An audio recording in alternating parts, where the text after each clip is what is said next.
Do you agree with the Bush Doctrine? In what respect, Charlie? The Bush, well, what do you interpret it to be? His worldview? No, the Bush Doctrine, enunciated September 2002, before the Iraq War.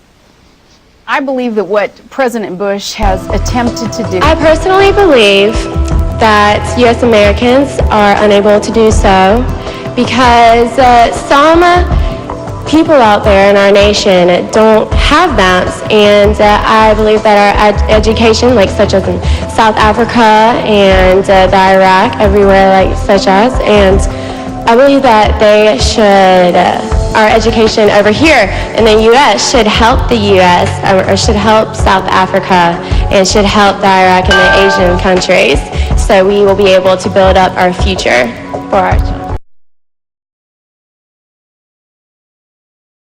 But Governor,